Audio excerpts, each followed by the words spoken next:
Hello and welcome back to Refurby, the place where tech gets a second chance at life. Today, our main character is an iPhone 11 Pro Max. This looks like it fell out of an airplane, but unlike the Alaska Airlines story, it didn't land without any damage. As you can see, the phone has suffered front and back damage.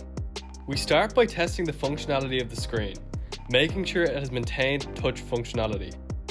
Then moving on to testing the cameras. We can see that all three cameras are intact. And then, as usual, let's start by unscrewing the bottom two screws. Then, using our pry tool, we gently lift the screen so that we can fit our guitar pick in. Working around the screen slowly and gently, we don't want the phone to think it's in Star Wars. A little wiggle and open it up, and we use trusty old Groot to support our screen so that we don't tear the flex cables. To dive into the heart of our iPhone 11 Pro Max, we have some unscrewing to do. 8 screws and 2 metal plates is all we need to get through before we can disconnect the battery and free the screen. Once the 2 metal plates are removed, the battery needs to be disconnected to avoid motherboard damage. We disconnect the screen, earpiece, and touch flex cables. The screen is now free for us to remove the earpiece. This is held down by 3 screws. The sensors and microphone are held down by adhesive. We need to remove the whole plastic holder with alcohol to avoid damaging these fragile parts. Next, we're going on to the screen refurbishing. Here we add tape to the screen so that the suction on the screen works correctly. Placing it face down onto the machine, we leave it for a few minutes, allowing it to heat up to 100 degrees. Beginning with cutting the frame is the easiest way to start removing it. We use lots of isopropyl alcohol and a paper-thin piece of metal. We work carefully on the top section of the frame. Once this is freed, we add more isopropyl alcohol to the sides so that they can be lifted, and we can move to the bottom section of the frame. We need to be extra careful at the bottom as there are very sensitive parts and you can break the screen very easily. Testing the screen after removing the frame is a must-do step, and I'm so glad we didn't skip it this time. You'll notice that the touch functionality does not work around both sides of the notch. But not to worry, we have a solution to fix this. The plan is to remove the glass and touch layer beneath it. This task is not easy and requires precision, or you can risk breaking the screen entirely. We start by targeting the corner of the screen and enter using a wire in between the touch layer and the OLED. We move the wire back and forth slowly until we reach the top of the screen. At this point, we can lift the touch and the glass from the OLED. Following this, we need to remove the touch flex. It pulls off really easily until we reach the IC chip. We add some alcohol to loosen the adhesive and gently pull it, and it should come off like it did here. Next, we need lots of alcohol to clean up the OLED. We leave it face down, heating it up to 100 degrees. This makes the adhesive, also known as OCA, very easy to remove using our spinny tool, which collects all of the OCA and makes our job a whole lot easier. More alcohol is needed to finish up the screen cleaning. The sponge, alcohol and heat remove the bigger pieces of adhesive before finishing it off with a microfiber cloth.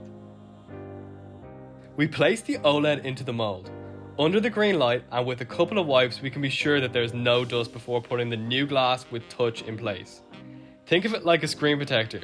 We don't want any dirt or bubbles under the screen, but as you can see, the new screen looks like one big bubble.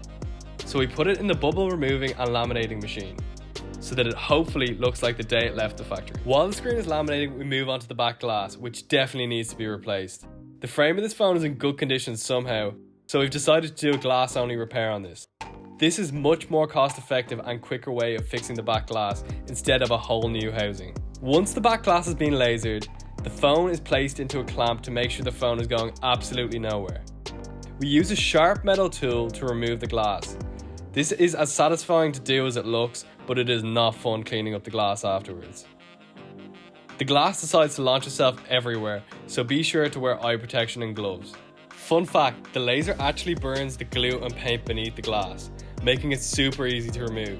Without this, we could do it with a heat gun, but trust me, it's a lot more difficult to do. The laser is very strong, but funny enough, it only works on certain materials. Therefore, us being as smart as we are, we decided to put our hands underneath the laser and nothing happens. This was done by professionals and don't try this yourself.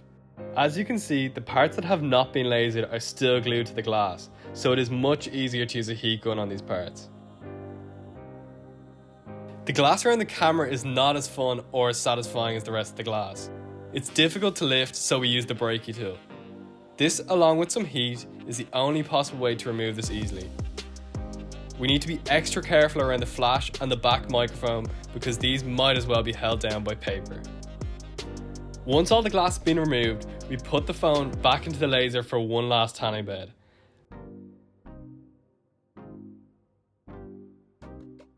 As you can see, the metal becomes golden.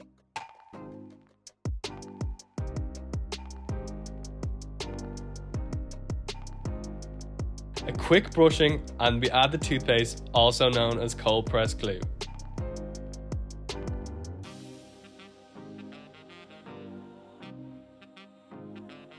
The glue we use is great for back glass replacements. It dries very quickly and is very strong, which is exactly what we need. We follow the previous Apple glue patterns to make it as close to original as possible.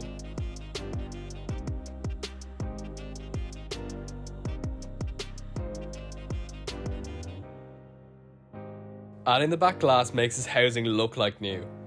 We then use 4 clamps to make sure that the glass is in the perfect position while it dries.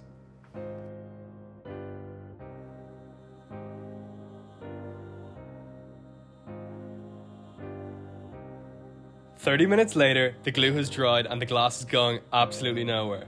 We remove the seal that we talked about earlier in the video. Following up with a cloth and some alcohol to make sure there's no residue left over. We put the new seal in place very well, pressing it down the whole way around.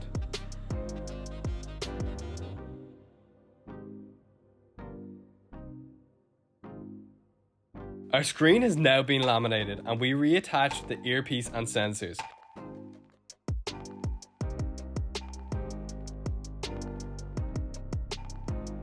Connecting the screen, earpiece and touch flexes, followed by the battery connection and reinstalling 2 metal plates, again held down by 8 screws.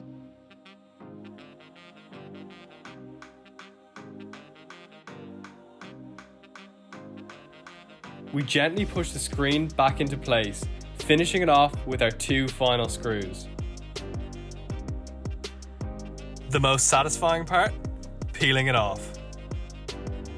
Finally, testing the screen and camera, we can see this is another successful repair. Just look at the final results.